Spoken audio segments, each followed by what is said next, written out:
Itaola, what's happening, good people? It's your boy Pencil Strikes, aka the Big Fish, aka I'm Chepula, host a ghost, and I want to welcome every single one of you guys to another dope episode of TMM, the Music Mag Buffet. So you know we're always bringing you the dopest and the illest in the country. So good people, you know where to find us: Instagram, TMM_ZA, Facebook, the Music Mag, YouTube, the Music Mag, and just like that. See scheme body. But today it's going down. We're having a lit episode for you guys, Buffet. So we're bringing you another dope South African talent. This guy, he's an actor, he's a musician, he's a businessman.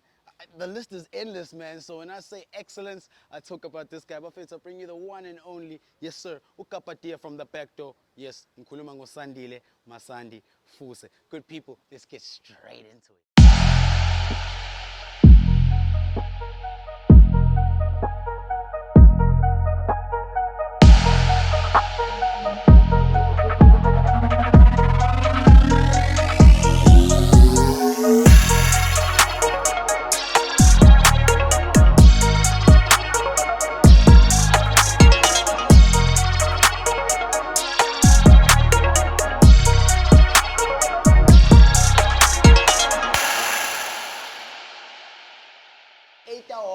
Like I told you, good people, Hambani, so yeah, Benny, and I've told you, good people, which I'm bringing you a legit dope interview today. And my friends, I found the guy, I've done the intro, so all I can do is tell the man on the camera to pass the camera on to my man, Masandi, Hambakanjani Smiley. Bro, I'm good, man. Shout out for coming through. Thank you so much. Coming through, man. We've been waiting on you. Hey, man, we're busy, but we try, make these kind of situations happen. Yeah, I think they're very important for our careers, even, bro, and for the game, and for the industry. Very important. Because the last time, because I know for a fact right now it's a situation where we're very close to December. Yeah. We're very close to December, so obviously people in your space are definitely busy. Yeah. Music, acting, 100%. But the last time it was like, hey, the homie couldn't make it because you were feeling a little bit ill. Hey, bro, I was really off that time. Yeah. But I mean, we here. Yeah, not to stick on that one. Yeah. Not to stick on that one. Yeah, that's dope, man. We here. And you know what, man? Like, as a fan of the South African entertainment industry, I try put myself in a space where I'm watching a whole lot of stuff, and every time I get to sit with someone like you on the show, I always want to know more about them, like them aside from what I see. So I really want to start like with background, So like I know for a fact that you stayed in Mlazi, but you weren't born in Mlazi. You want to just give us a quick you were born in Mlazi. Okay, yeah. Give us a little rundown of Ilogish Lab. So I'm a young dude who was born and raised in Mlazi, section called J. In fact, my mother also grew up out there. So yeah, my parents built a house like 2 houses away from my grandmother's house, and we were all like a big family because it was literally next door, so it was a big family. And yeah, man, I just grew up out there, and like any other normal township little dude, influence was there. I think it was major for me because even when I moved out of the hood, I was still in the hood. Still the same guy. No, as in like I was still in the hood. Like, I was so stuck in the hood because, I just love the hood. And like, speaking of Uche, for those people who don't know about Uche Mlazi, Uche Mlazi is obviously one of those places because we've also had a sit down with the beast. He told us about Umashu and how intense it was back then. So Uche is one of those places, And I wanna hear a little bit more, like, and I think our peoples as well want to hear a bit more as well about like your family life, because got Jay for a fact. I know for a fact it's got Jay. It wasn't time to play. So like just tell us a bit more about like growing up there and your family.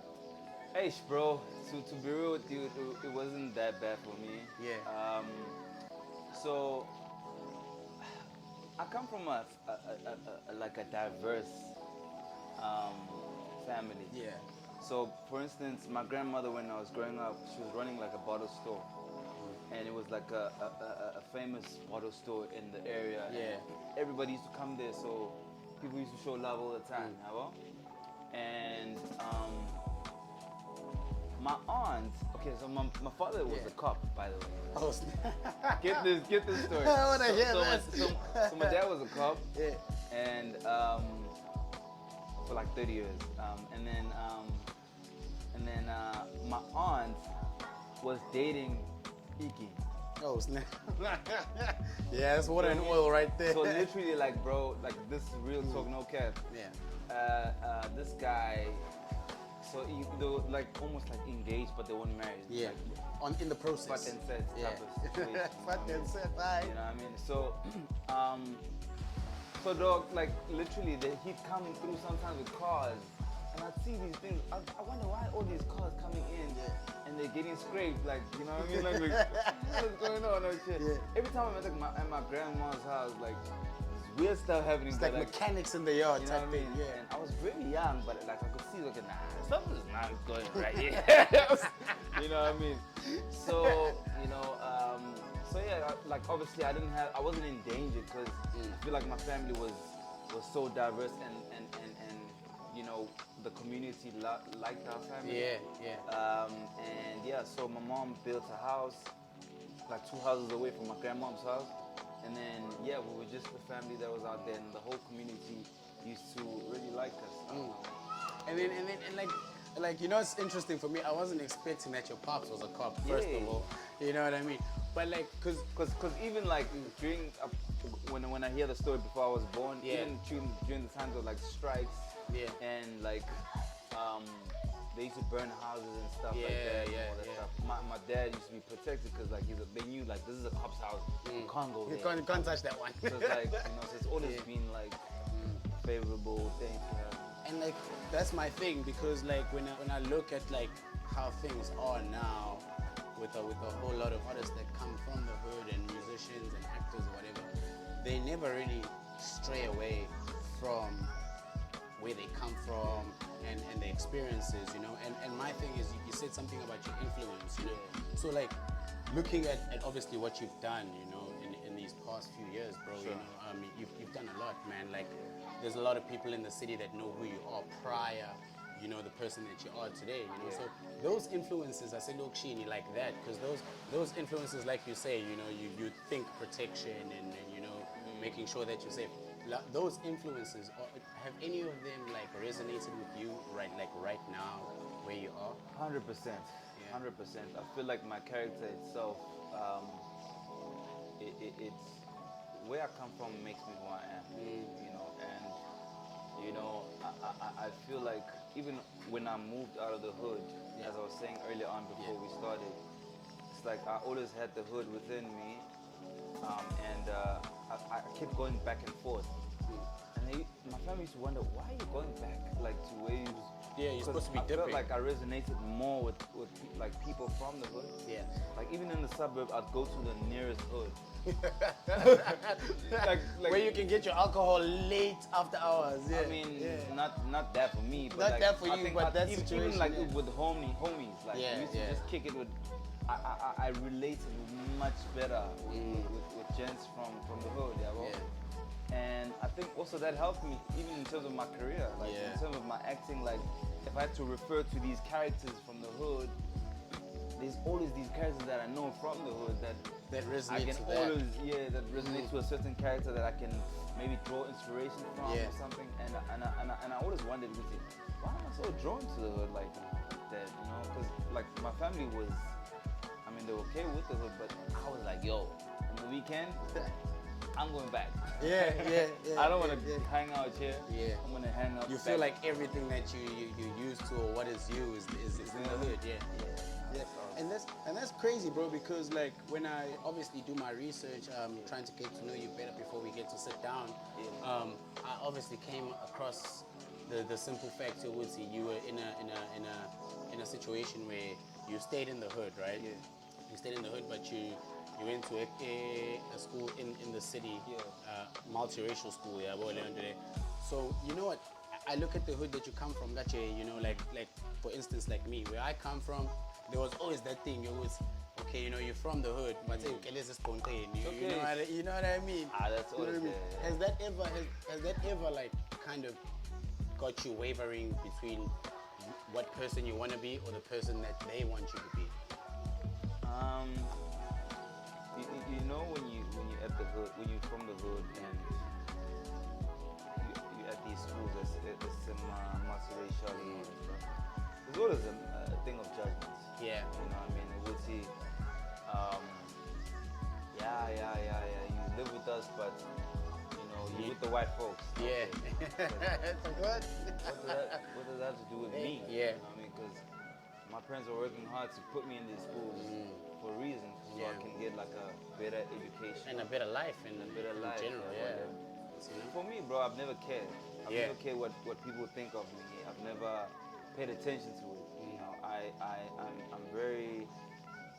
I'm in my own space, bro, in my own lane type of thing. So, you know, whatever opinions that are negative, you know, or that don't have a great impact on me, You'd rather... they really, I just push that straight up to the side, you know what I mean?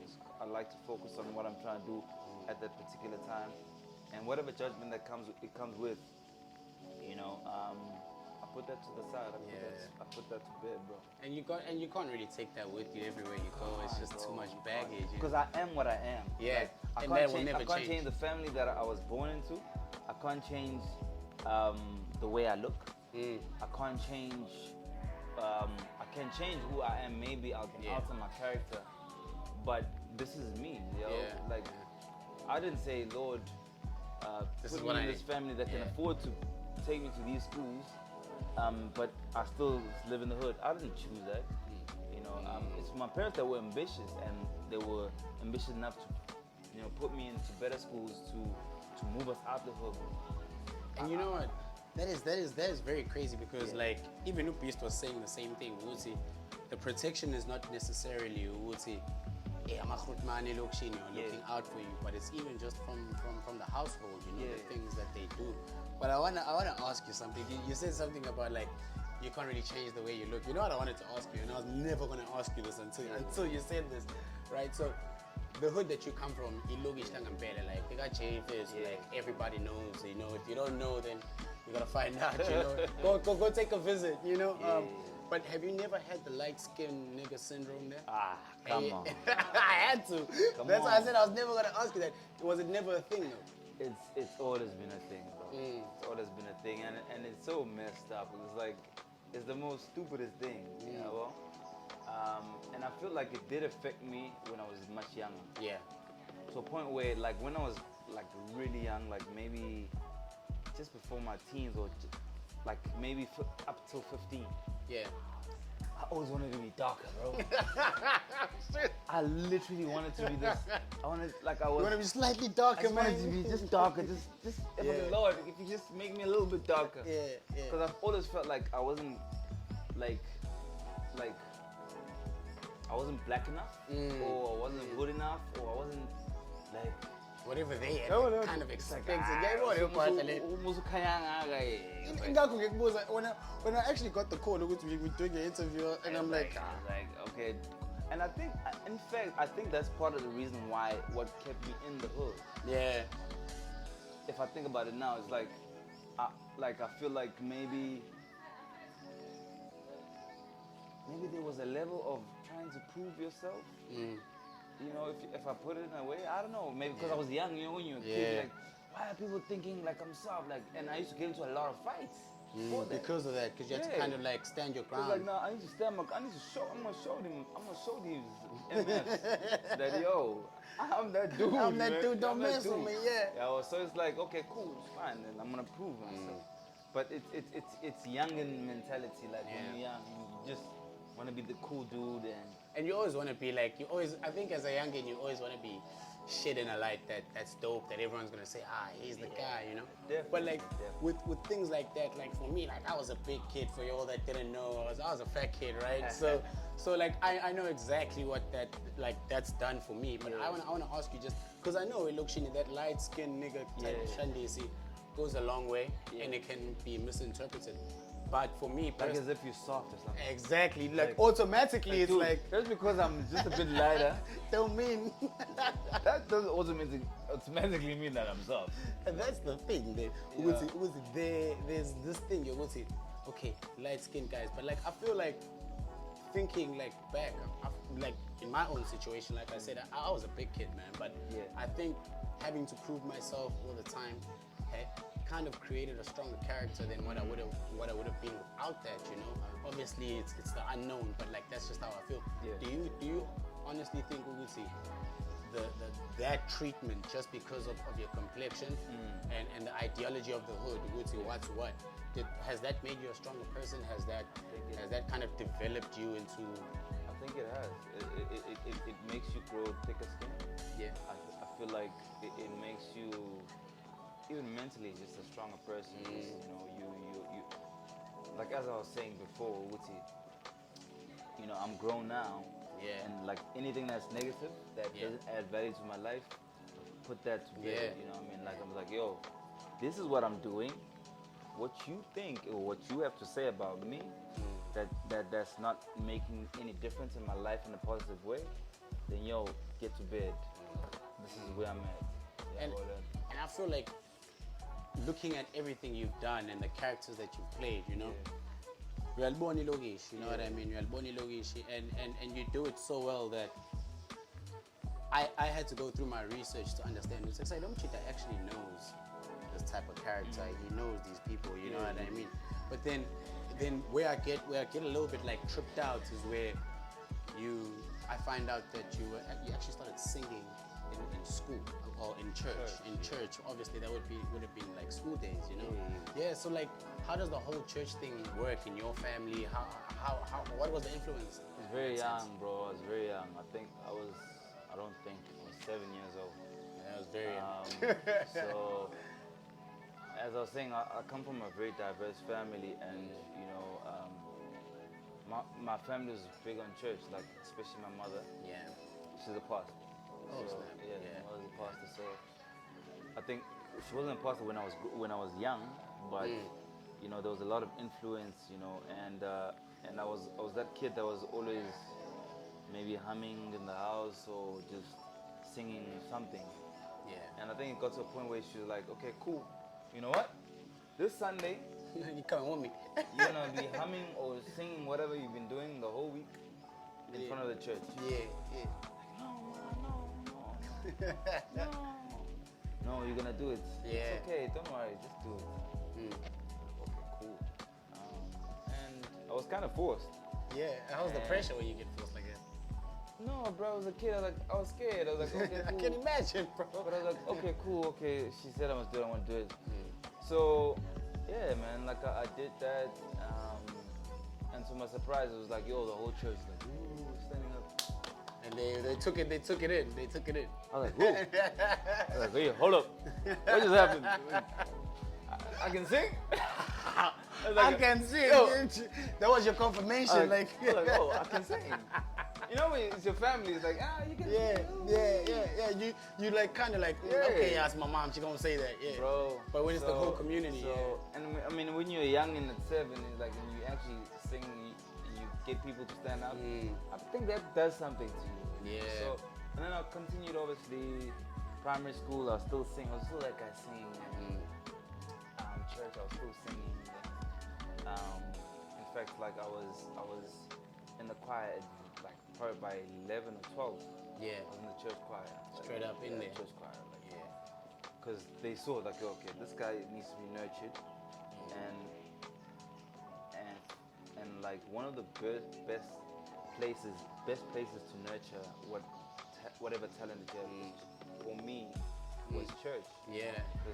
Whether if you're a speaker, MC, like whatever, you can actually be nurtured at church. At church, Yeah. You've actually got the possibility of not realizing where you're going at the time. Trust me. But when you look back, you're like, oh man, that was If you look all at, thanks to church. if you think about some of the greatest singers, all of them. They'll all tell you they started at church, all of them. And it's the truth.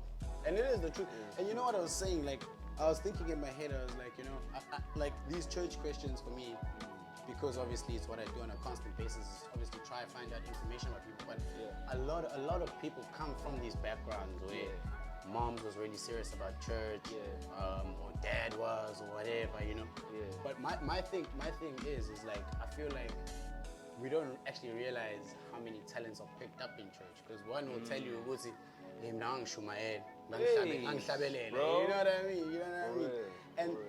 and this takes me to my next question. You know, being in that environment, I kind of feel like obviously it kind of gives you a sense of direction of where you should go. Like myself, like I grew up in a church family. Yeah, You know, my yeah. mom's a big church goer till this day. 100%. You know, and I know which there's a certain way of life that they live by, Yeah. or certain principles that they uphold. You know, but I want to ask with you because I found something very interesting. You know, very interesting, and I had never seen visuals or anything. Yeah. I had just heard there was a clique called the Niche Fam, right? Yeah. Right. So I had heard that, but I just want to know before we get to you and your clique, I want to know how do you like transition from being a kid that's singing in church, and then obviously shifting your focus into actually being a rapper or a musician of some sort. So how's that connection come about? I think it's just the hunger. You know, the hunger was always there from a young age, bro. If I can be honest with you, I actually started pursuing this thing. I was probably in grade 9. Yeah.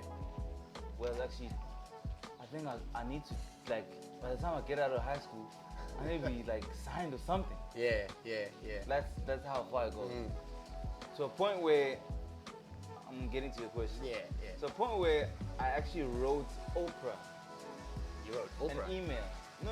Oh, you wrote her an email. Okay. An email. Okay. Listen, I literally wrote an email. Check this out. So the email saying, "Hi Oprah, I'm this young kid from Africa. Things are not looking good for me." Oh, bro, I'm telling you, bro. I swear, bro. Oh no, I love it. Things are not looking good for me, but I've got this amazing talent, and I promise you, if you were to just hear me, Yeah. you would understand what I'm talking about. Yeah. I sent that email because of the hunger, Yeah. right? And I moved on, obviously, like I pursued other things, but then, and then, like immediately after high school, then I was like trying to get to proper studios and trying to get record labels and all that stuff, you know. So there was a friend of mine called Kenneth Taylor, right? Yeah. He's a pianist, Yeah. and Not the new age pianist. An actual pianist. Yeah. proper. So he was running a studio in Durban, and he invited me. He's like, "Yo, bro, just pull up. You know, I've got a recording situation happening out there." And when I got there, I met Niche Fam. Yeah. So when I met Niche Fam, I was hungry, bro. I was like, "Yo, right now I don't have a name. I don't have music out there. I've got all these ideas, Yeah. but I don't know how to execute." And already they had already started or kicked off something, you know, and they were working on their first project at that time. So they're like, "Yo, dude," and I was trying to work on something, and they were like, "Yo, dude, can you just feature on some of the songs out here?" Yeah. And I did 2 songs for their first mixtape. And then like a couple of weeks down the line, we had a conversation. They were like, "Yo, bro, we really like your stuff. You like the voice. Yo, man, can we do this together? Like, can we be together on this?" And yeah, man, I made that decision to say, "Yo, And let's you, push." like I said to you, like I used to listen to Niche Fam, but back at the time, there was never really this visual content that would guarantee me. So when I was going through, and I was like, oh snap, that will come out, and those are one of the groups that I can say kind of shaped the way the city is hip hop wise now. You know, if you look at like actual lyricism, going hard at a beat or whatever, those were the guys that were kind of like involved in the music. I think you can agree on that as well. You know, so like my thing is like the fact that you were able to jump on there, and like you're saying now, like you did features, you jumped on a mixtape, you know. At that point in time, was there ever any pressure you was it? Oh snap, I've never put out anything, or was it like you said, the hunger? Was it literally a matter of this is an opportunity, I'm jumping in, I'm doing it, I'm gonna kill it? So to be real with you, bro, I never saw myself as much of a writer. right? I mean, I had a song or two scribbled somewhere, and it was at that point that we met. You know? Yeah, And yeah. when I joined the group, I always just tell them, hey guys, you know what? I'll do the singing, y'all do the writing, because you guys are like lyricists Yeah. and stuff. So you guys focus on that, and then I'll do the singing. I'll do the singing, How's that? yeah. And then in CZ, may his soul rest in peace, pulls up and is like, yo, nigga, Need to rap. we are not writing for you. Okay. We will not write for you. You will write for yourself. And if you can't, you will learn. Yeah. Like, bro, come on. Like, you guys are better than me. Like, I can't do this. I just want the good stuff and let me come in. I'll show you the voice. I Yeah. got that. It's like, bro, nah. That's In crazy. fact, he actually taught me how to script, like a rap verse, Yeah. like a verse or a hook or whatever. Rhyming schemes. Yeah. He actually taught me how to do that. Like as in like, in a sense, you would see he's actually giving you the space to have that creative freedom. Yeah, it's like, bro, Yeah. just write something and then I'll correct you. That's what he said. He's like, listen, I'm sure you can write something. Oh yeah, but Yeah, it's not but gonna like, be dope. it's not gonna be as good as yours. Yeah, Yeah, so I feel that was you. my problem, that I'm trying to compare myself because Yeah. they'd been writing the whole time in high school, Yeah. and I was more just a singer, sing covers and stuff like that. And that actually helped me. You know, I think that was probably my biggest lessons in terms of writing skills. Yeah. Joining a hip hop group, you know, with rappers and stuff like that, because they were actual writers, and I was not as close. You know, Yeah. I was nowhere close to where they were at. So and I think as well when you're gonna come in as a writer and you listen to actual rappers that are lyricists, you're like, that punchline though, Bro, like how did you write that? how did you come up with that? How did you come up with that? It's like, okay, Yeah, cool, yeah. okay, cool, okay, I'll try. Let me try. And you know what? You guys went as far as being very established, first of all. Yeah. You guys made waves. You guys influenced, obviously, like the likes of my friends, myself. You know what I mean? Open below it. Yeah, you know what I mean? You open for Lil Wayne, stage with Raw, whatever. You know what I mean? We'll get there, though. We'll get there. It's in the package, you know. But I want to get to you guys because for you, like you said, it wasn't really a thing. You always say, this is what I wanna push this writing thing. But then when you guys win an award as a collective, Yeah. you know, like at that point in time in your career, in your space, you know, how did that affect you or propel you or take you back, you know, whatever the impact was, you know? Hey man, that meant a lot to us, you know, in terms of our careers. We felt like we were actually making moves and we were getting noticed for the efforts that we were making. We Yeah. struggled a lot, bro. Yeah. Bro, we used to take taxis to Joburg, bro, just to submit music videos. Damn. We used to take, bro, we used to, hey, let me see, Yo, deep. hey, my man, you know, Petu, and I love the fact that we went through that. Yeah. Bro, we actually used to capture and we got videos even on YouTube to this Yeah. day, like of the lifestyle. It was nothing fancy at all. You know, obviously from what you see on TV, the music videos, so the lifestyle was two completely different Things, yeah. But it was all worth it when we started getting recognized for it. You know, when we're getting these awards, like your best music, you're up against Cash Time Fam, you're up against Lockinville, you're up against Freshly Ground, I think. Yeah, yeah. And Those are big names, those bro. are big names. Those are Like, huge like, okay, names. cool. Those are huge We will names. all have a voting system, and we won that. Yeah. Okay, then there are people who actually believe in what we are doing. Yeah. And actually support this thing.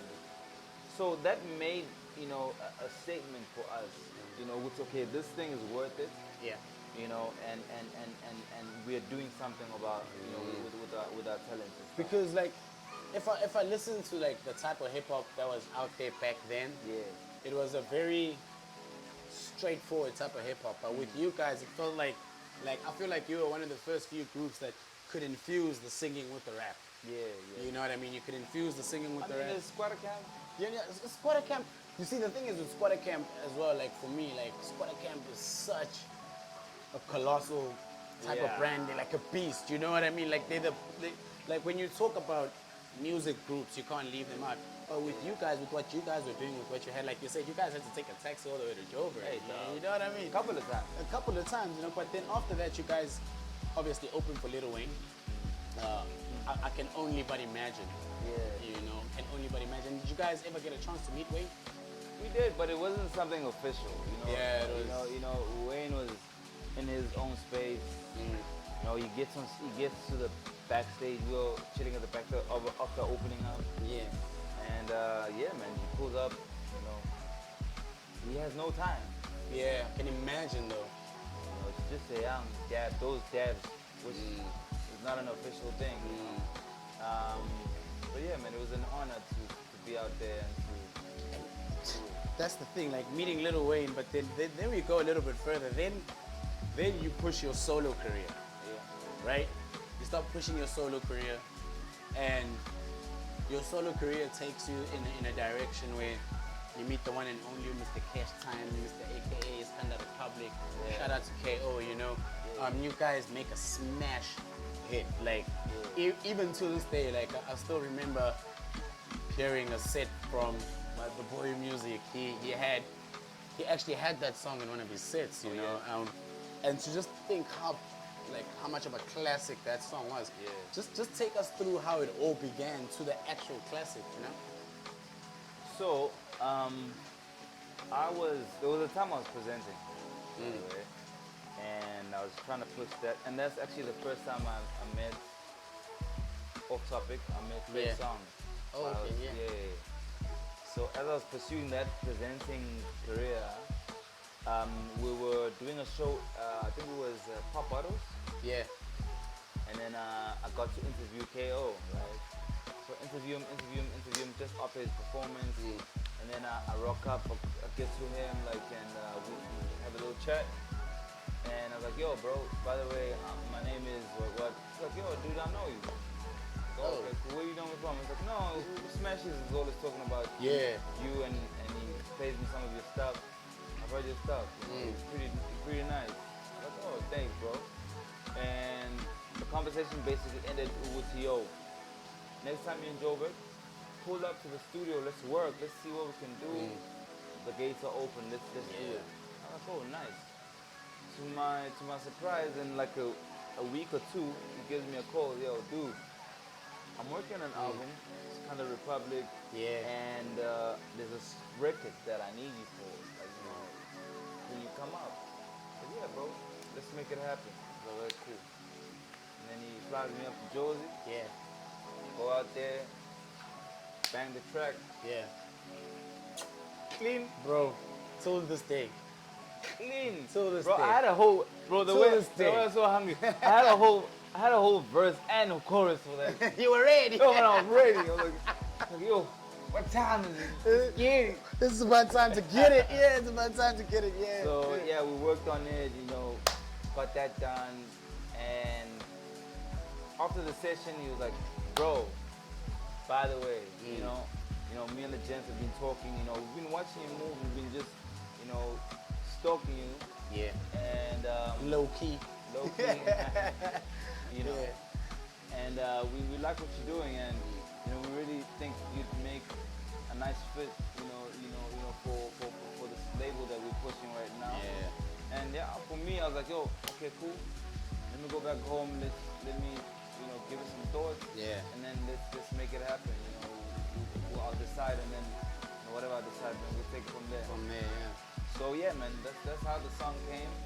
And till this day, when I perform it, And that's my thing, bro. Like that's why I say it's a classic, because you know when a DJ is gonna play my all-time greats and your song comes up, first of all that must be like, okay, now I know I'm in there. You know what I mean? Yeah, man, yeah. But like, just take us through your journey with Cash Time. You know, was it a deal after that? You know, like, was it an actual official deal, or was it just work? You know? Yeah, there was something like that. Why is it like no, as if like there was something like that. Like I was part of the family. I think it was more of a brotherhood than anything. Brotherhood, yeah.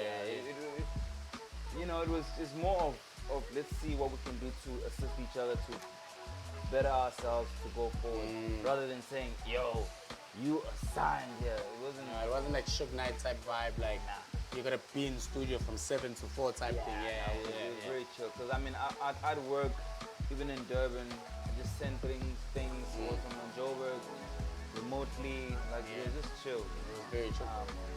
So I mean, Kesam Life was a proper platform. Yeah. Because I feel like I learned so much from that period, and you know, I got school. You know, I got really school how to carry yourself as an artist, how to be, you know, the artist that you want to be in your mind. You know, because I don't feel like all artists get the privilege of that education of people that are they've got to actually stumble. You know, they have to stumble. And for me, it was like, okay, Ntwana, Segbon the potential, come through. Okay, cool. These are the things that you handle. This is how you carry yourself. You know? There's some good things that I learned, and obviously there's something that you just say, okay, maybe that's not for me. But there was a lot of good that I got from that school. You know, for me, I take it as a school more than just a record label that I was signed to. And then would you say you graduated from school, or you? I think I graduated. Yeah. I think I graduated. You know, obviously we didn't fulfill all the things that we wanted to fulfill. Like those music that we had that just It's still not released. that was never released. You know, and you know sometimes breaks my heart. It was, man, we could have. There was actually a project of all of us, with all of us, like a Cash Time The Live. whole Cash Time Life fam. Yo, Yeah. yo. Still feeling that project. Hey. No, it was heavy. Yeah. It was heavy, but then we didn't get to do it. Obviously, people started to leave. There was drama, politics. Yeah. And then I silently, Slipped out. I didn't even announce that. I was like, yo, okay, cool. Brother, See you on your flip. yo, thanks, my nigga. Appreciate it.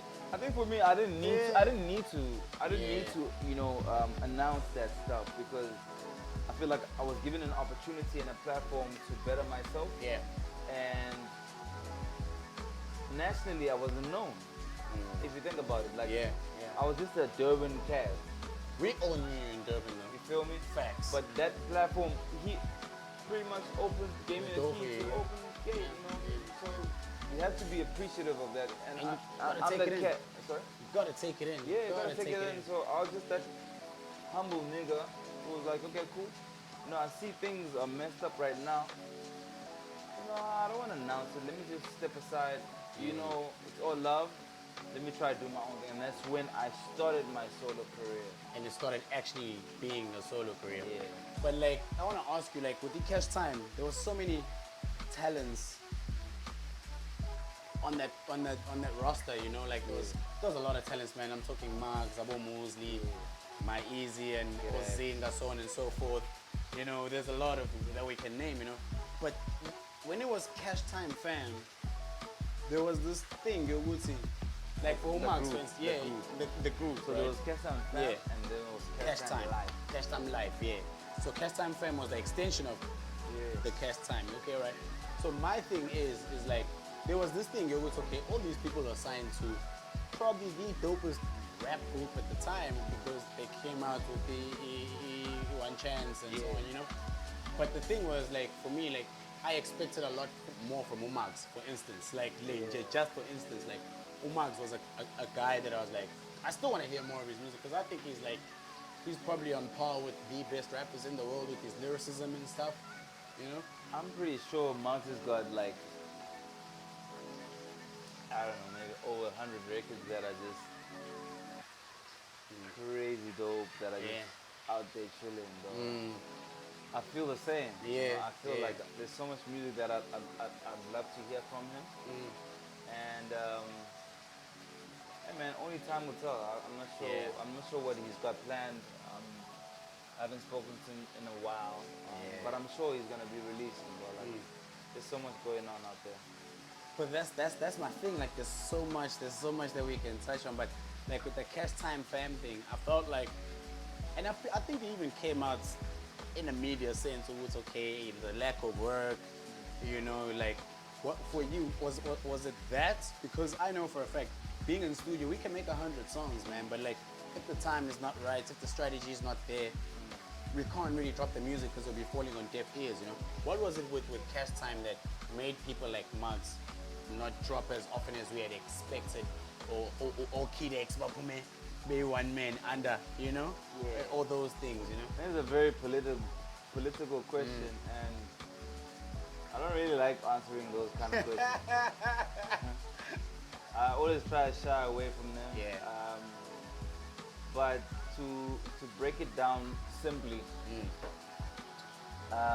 you know, if you're an artist and you're a big artist, Yeah. when it's for instance, when it's album season, it's album season. You have to lock in Yeah. financially, mentally, in every way.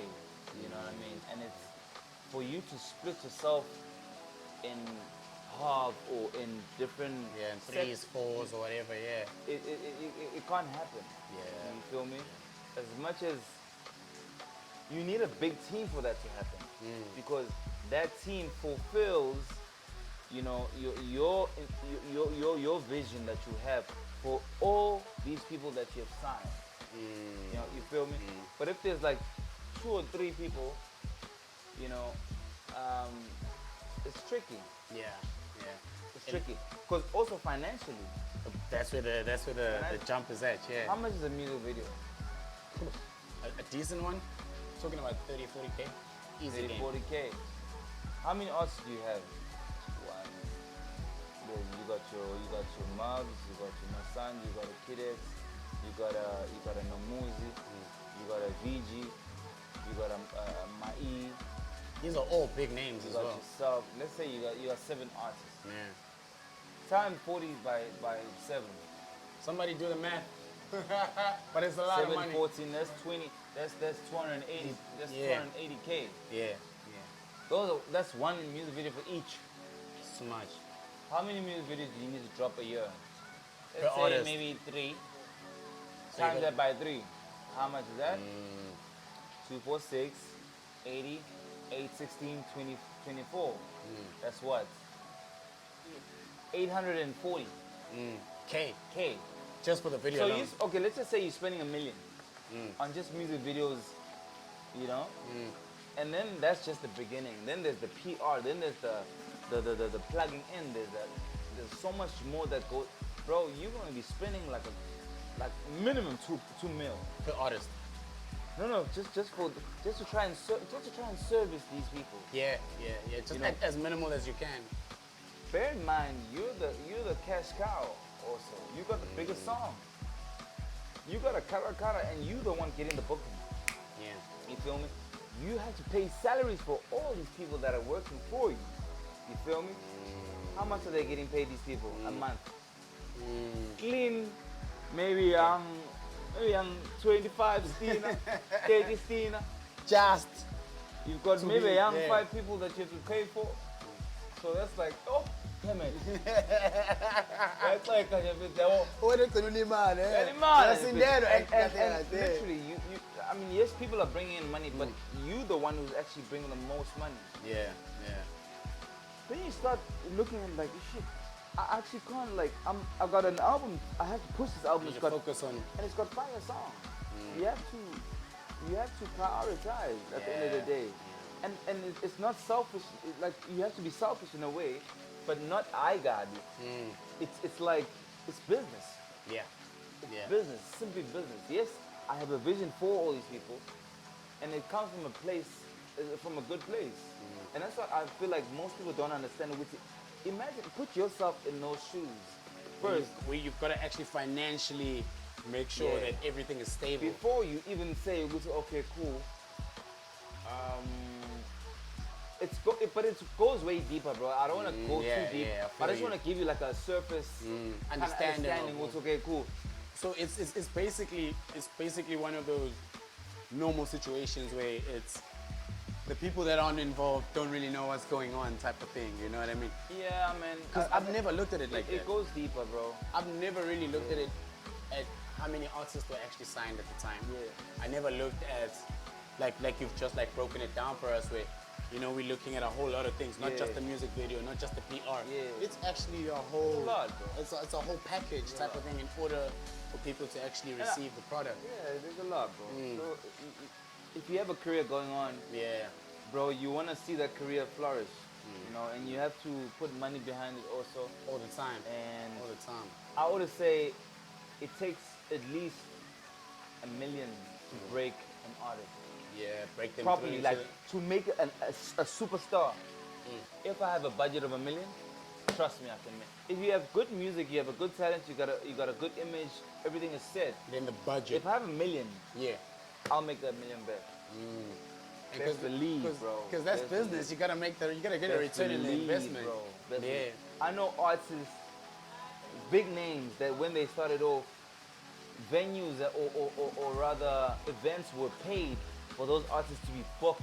Yeah. I feel you. You feel me? I They feel were you. paid to be booked. Like, yo, you don't have to pay us. We'll just We'll pay you. a certain amount. Make this artist look like they're the biggest thing you've ever seen. Yeah. But they broke as artists. And Because- that money was made back. You feel me? But they broke. But they broke. It had to go back to the funders type of thing. They had to get a return. Yeah. So it's like, bro, you have to be business minded to understand the other stuff. You know, you don't have to be business minded particularly, but you need to have an open mind to try and understand what actually goes on behind the scenes and yeah. how much money is being put in.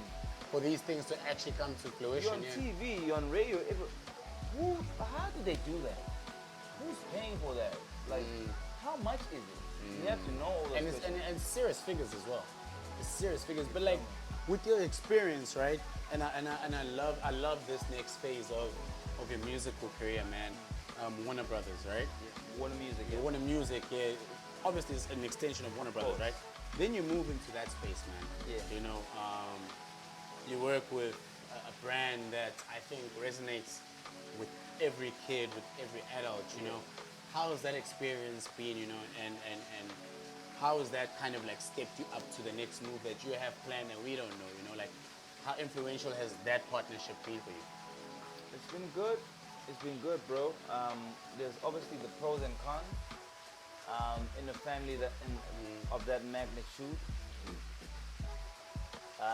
But yeah, man, I think it's how do I put it? I think it's still a process.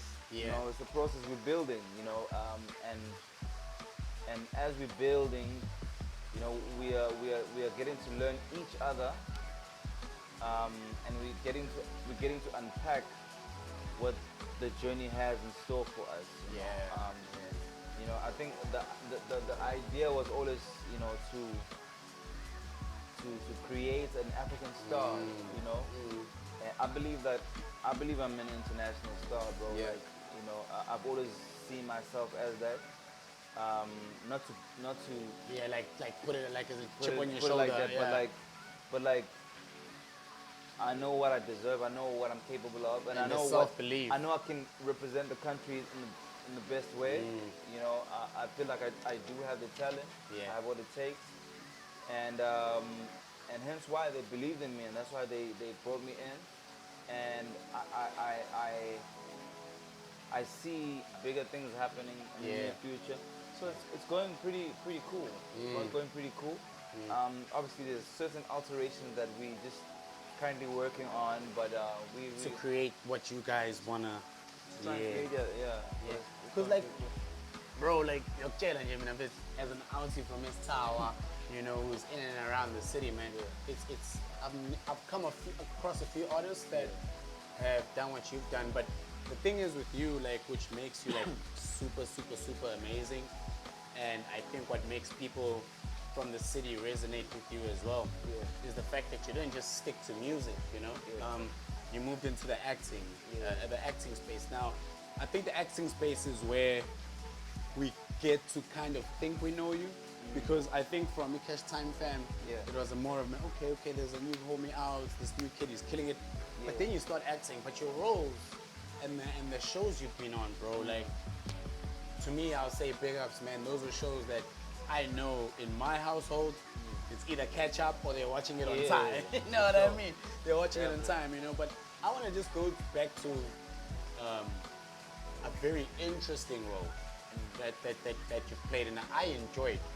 I enjoyed it because it wasn't necessarily a role of, it was just obvious, you know, when you played with George Wismar. Showcase. Like getting into that character, because he was a character. Ooh. He was a different character. You know, I want you to actually like give me a little bit of an understanding with that character at that time in your career and how big the show was. Yeah. Because that was a big show. That was a huge show. That was a huge show. Still is. Still is. Still is. Yeah. As much as It's gone, but discontinued yeah, and stuff. yeah. But that was a great opportunity for me to be a part of. I was scared, bro. Yeah. Like that was my break. Like that was my biggest. That was your actual break. That was yeah. my biggest. That was like the first thing on TV, like in terms of acting that I did, and it was like, oh my god, do I actually have what it takes? Yeah. But then I had to quickly snap out of that. It was like, okay, cool. No, I don't have what it takes. I'm in this. But I'm in this. Gotta make You it know work. what I mean? Yeah. So for me, it really worked in my favor, bro. Like, you know, it obviously lifted my profile, Yeah. added a lot of value into me as an artist. But it was a great time, man. It was a great time. Got to work with Abo Nomzamo. Yeah. That was cool. Abo Stumo, and then for me it was also like a learning curve. Yeah. You know, I was learning. First time, as I was saying, you know, and I had to learn the ins and outs very, very quickly. Like, Sure. okay, cool. Oh, like there's even like jargons and languages like oh, camera. And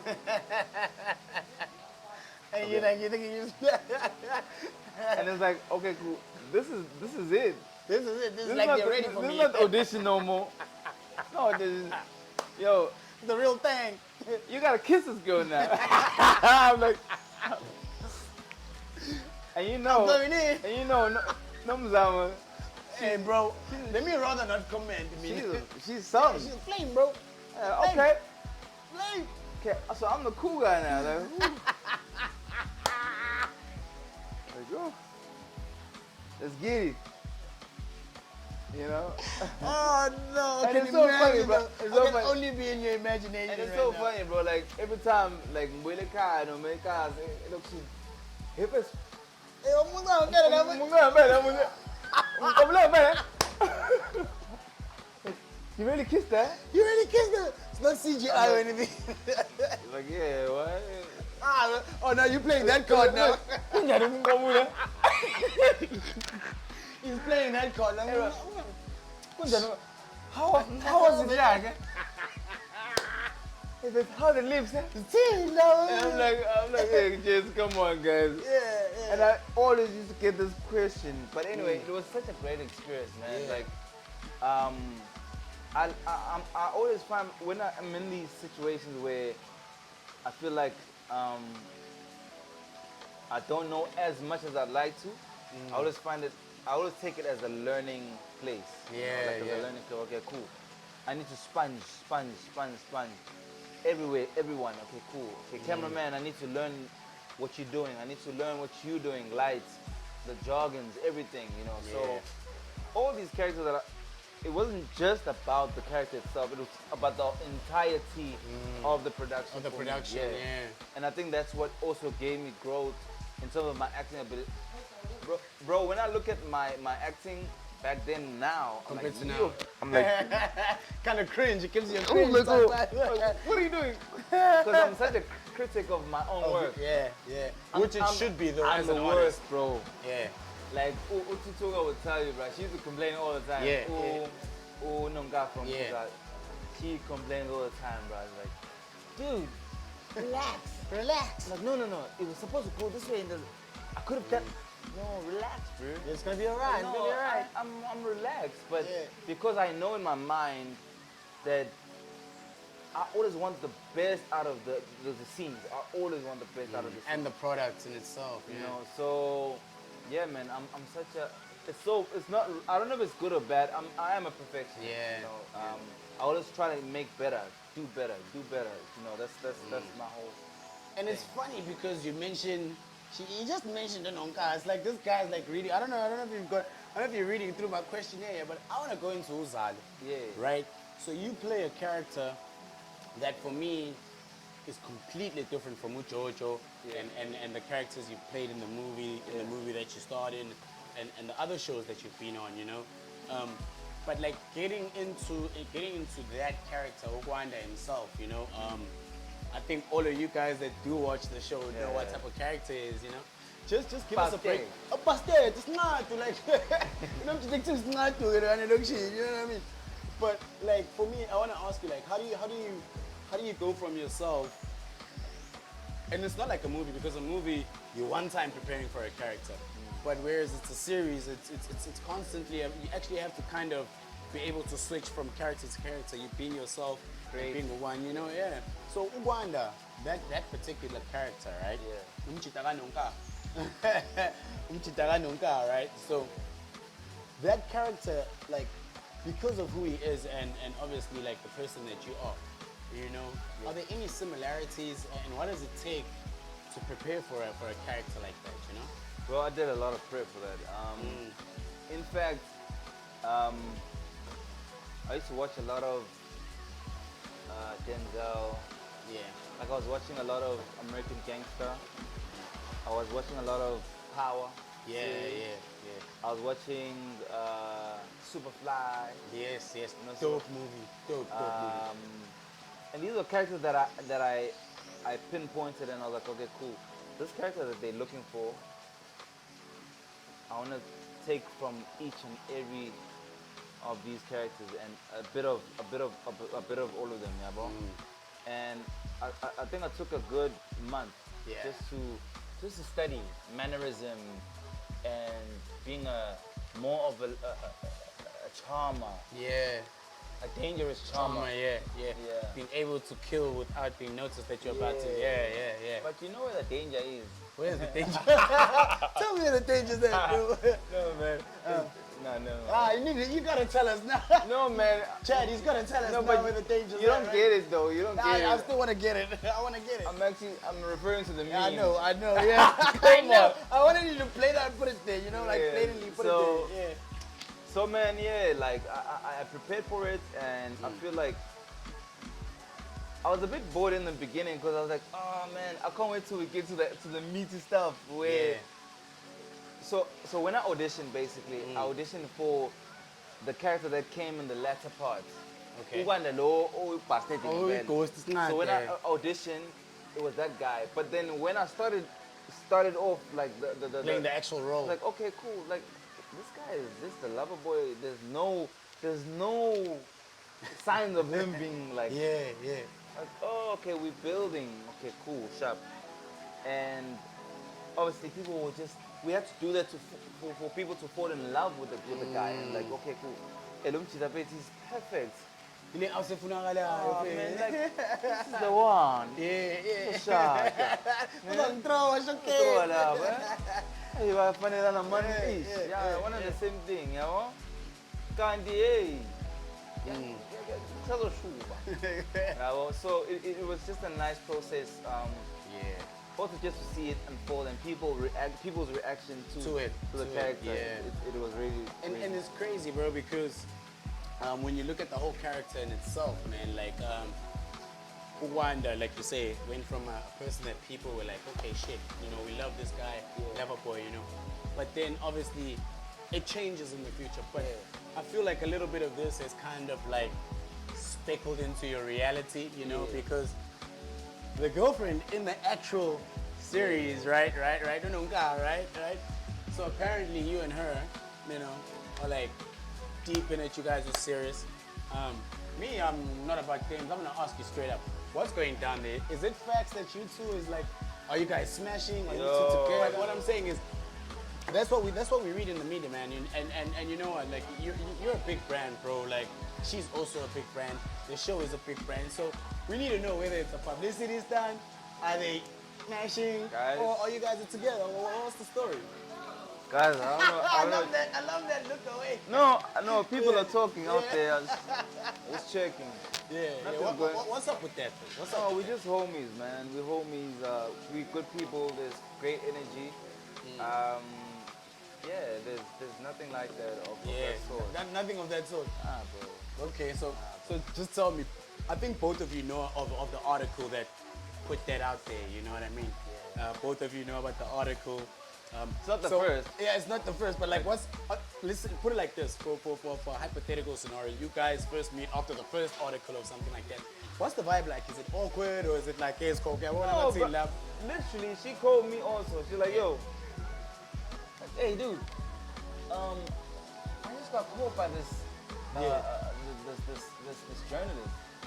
I'm like, dude, I literally got called like yesterday. By the same person. No, but it was probably someone Oh, else. so it's a lot of There's a lot of people okay, asking. shit. Then like, that's a big story, then. Huh? you know, yo, okay, cool. So where's this coming? So there was a funeral that we went to. Yeah. One of our colleagues had passed away, and we happened to we were all taking pictures, and there was one specific picture Yeah. where I was just with her and like we were just chilling, Just chilling, vibing. taking a picture, You know, innocent you feel me? picture. And then that picture was snatched online somewhere. And taken out of Oh. proportion. Newspaper. Alalela, azingangithini mina. Ngibona i-article ngangishithela umjito ighost. Hey, bro. Phethe lesicuku le. Yabonayo manje ngiyaqhatheka-ke. Yabo? Qhatheka-ke. Lalela. But yeah, it's all good, man. Yeah. It's all love. You know, it comes with the industry. You know, I guess when there's chemistry, Yeah. amongst artists, people start speculating certain things, yabo, and like, okay, cool. So things like that obviously come to us as fans and as lovers of what you're doing, you know. But I think if there's one side of you that people don't really know, is the side of you that is a businessman, right? So we had this chat off air, you know. But I want to know, what investments you're in. The one that I do know of is LP gas. All right, I want you to explain the whole LP gas thing to me, because the gas industry is very political. We all know this, you know. Yeah. So tell me about if you are in that investment or what that space is like. Just give me a rundown of how, when, and Sandile are now associated with that space. You know what's interesting is that journalists have a way of creating stories. I'm very clear about my business. I haven't yet tapped into the gas space in any way. Any way, shape, or Yes, form. I'm into commodities, Yeah. but it's definitely not with gas. Property, I'm into. I think I'll keep it as loose as that. But definitely, I'm not into gas. And you know what the crazy thing is, they went as far as actually giving us a figure for your net worth. Oh, yeah. You know what I mean? They're sitting out here talking 2.5 million in dollars, 32 point something in rands. You know, but you know what? I really don't want to dabble in that. I really want to dabble in how important it is for us up and coming hosts, actors, musicians, how important it is to understand investments as well. You know, I think your ideology, you know, from a marketing background, obviously we couldn't touch on everything, so don't shoot me, guys. Don't shoot me in this one, you know. But you know, like these investments, you know, how important is it for a Benson that's coming through with this show, makes a little bit of money? How important is it for him to invest that money? I think it's crucial, bro. It's actually crucial, Yeah, it's crucial because we are in an industry where there are no guarantees. You know, there can be the next better Benson in a month. Not to say you're not gonna carry on, but it fluctuates all the time. Yeah. There's seasons where it's like things look great. Oh wow. And there's seasons where things are a bit dry. You know what I mean? So I think it's so important to have something that you have on the side that's just backing you up. Yeah. Even during the dry season, and just as an investment, whether it's like you get like a little 4-room house Sure. and you buy it from high season this side, you buy a young 4-room or a young car, and that car is Ubering or whatever. You're getting a young 10 from that car, for a young 4 from that house. Like investment in different, it's very important because it balances things, ultimately. And it goes back to something, I can't remember which major artist actually said this, and it actually resonates with what you're saying. The fact, I think, who was it? Was it Akon? Akon, there's a video of him that's That he doesn't get a job. Yeah, you need to kind of be able to pay your basic bills in a context of an artist, But like, I think personally, you're one of the few guys that the city doesn't give enough flowers to, fam. Like, the things you've done, the inspiration you are to people like myself who have been exposed to the industry. I love what you're doing. I appreciate what you're doing. I think as the TMM crew, we appreciate your time as well, But before we go, there's just two more things, man. Two more things. What's happening in the future? What's happening in the future? And what do you have to say to your youth? Yeah. What's happening in the future, bro? I think big. I think big all the time, and I think the future, in the future, I wanna be in big productions. Yeah. On the acting side, I wanna do movies internationally. I wanna be a lot on Netflix and Showmax and so on and so forth. Not to say I've conquered SA or anything, but like it's just in a the challenge future, for these you. are like things that I'm looking towards. Musically, I really believe that I'm gonna make my mark as a South African artist internationally. Yeah. And I feel like there's so much collaborations that are gonna come up. Yeah. Within Africa and also in like the rest of the world. Bro, I'm an international, bro. Yeah. I'm an international artist, and I wanna show the world my artistry and represent where I come from and who I am fully and in the best way possible. Pretty much. And then your peoples, your youth, everybody that's saying excel, you play out, man. If you want to say anything to your youth, man, because they are the future, It's a simple thing, man. Do I look at the camera? You look at the camera, they're yours, man. It's a simple thing, man. Like, for me, it's all about trusting God. Yeah. Have the vision and the dream. Yeah. And just tunnel vision. Focus on whatever that it is, that is in your heart, and try fulfill your purpose in that journey and in that pursuit. Life is short, man. Like, but every day counts for what you're trying to build and for where you're trying to get to. So it's all about just tunnel vision and focusing on what you're trying to achieve. And always know that there's number one. And always know that there's number one, Yeah. and he gives you the compass. Like, yo, This is and that's purely how I've got to where I am today. It's just trusting God and like, yo, Lord, this is who I am. This is what you've given me. I'm gonna use it to the best of my abilities, and I'm gonna go for it. So I think there's so much more. I'm actually in my head as I'm listening to you. I'm like, there should be a part 2 for this one. You know what I mean? Because there's so much we can speak about. But Sandile Mfusi, like I said, you're definitely one of the guys that we are all looking up to. We are all looking for great things, man. We wish you nothing but the best for the future. And from the TMM crew, we definitely want to say thank you for coming through, sitting down with us, and taking time out of your time. And bafethu ekamjebhula ebimpethele uMasandi bafethu ingabuselokhu nibuza into eziningi bafethu. So nibamba ngo-part 2. So guys, kapati from the back door. Basho njani?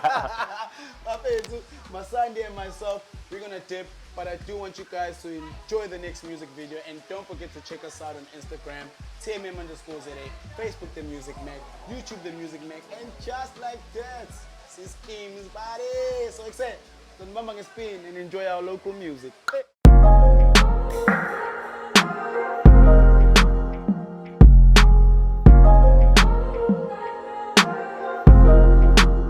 Came from the mud, nigga, hell yeah. Grind by myself, hell yeah. I'ma utilize every tool with the guys do or die. I be hell yeah. Strip on my leg, my nigga, hell yeah. Came from the bottom, hell yeah. If they take me off, just know that a nigga been in hell yeah. Oh yeah, I came up from the mud and I'm sipping dirty. I got niggas in the trap, you know they always lurking. So many people on the road, I'm feeling cold. I lost my soul, I'm all alone. Got me feeling why me? Why me? Do you hate me? Don't you like me? Sometimes I tryna hide my feelings, tryna console how I'm feeling. I done lost like 5 niggas in 1 year. Tell me nigga who been through that. Some shit you cannot move fast. I been through that. I still keep my cool like a cooler bag, and I'm still looking cool at the cooler from the mud, nigga, hell yeah. Riding by myself, hell yeah. I'ma utilize every tool with the guys do or die. I be hell yeah. Strip on my leg, my nigga, hell yeah. Came from the bottom, hell yeah. If they take me off, just know that a nigga been in hell yeah. I remember days when they told me I would never be nothing. I remember days when they told me that I'll never be nothing.